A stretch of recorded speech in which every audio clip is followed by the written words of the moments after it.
ஸல்லல்லாஹு அலைஹி வஸல்லம் ஹஜ்ஜத்துல் விதாவில் ஏகப்பட்ட செய்திகளை கூடியிருந்த சஹாபாக்களுக்கு மத்தியில் ஆழமாக பதித்து வருகிற அத்தருணத்தில் தன்னுடைய 63 ஆண்டுகால வாழ்க்கையில் 60 வயசு 62 வயசு முடிஞ்சு 61வது வயசினுடைய துவக்கத்தில் இந்த சமுதாயத்திற்கு தன் வாழ்ந்த காலத்தில் என்னென்னவெல்லாம் சொல்லணுமோ இனி வரக்கூடிய கியாமத் நாள் வரை வரக்கூடிய காலங்களுக்கு என்னென்னவெல்லாம் சொல்ல வேண்டியது இருக்குதோ அத்துணையும் சாராம்சமாக பிழிஞ்சு சில வார்த்தைகளை ஹஜ்ஜத்துல் விதாவினுடைய உரையில் நபிகள் பெருமானார் ரசூல் ஸல்லல்லாஹு அலைஹி வஸல்லம் அவர்கள் உரை நிகழ்த்தினார்கள் என்பது நமக்கு தெரியும்.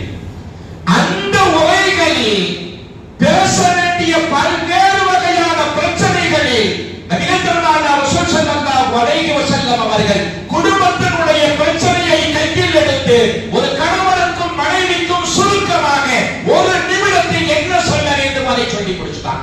அதுதான் உங்க வாழ்க்கை. ஒரு நிமிஷத்துல பேசிட்டார்.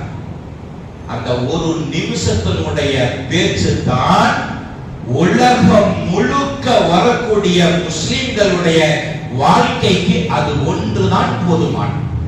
அதை நீங்கள் பின்பற்றினால் போதுமானது. உங்களுடைய குடும்ப வாழ்வு சிறப்பாக இருக்கும்.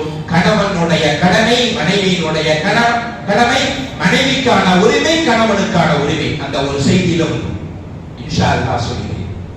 நபிகள் பெருமானார் ரசூல் ஸல்லல்லாஹு அலைஹி வஸல்லம் அவர்கள் சொன்னார்கள்,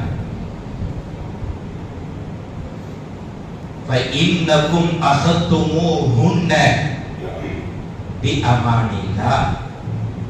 உங்களுடைய மனைவி யார் தெரியுமா? அல்லாஹ்வுடைய அமானத்.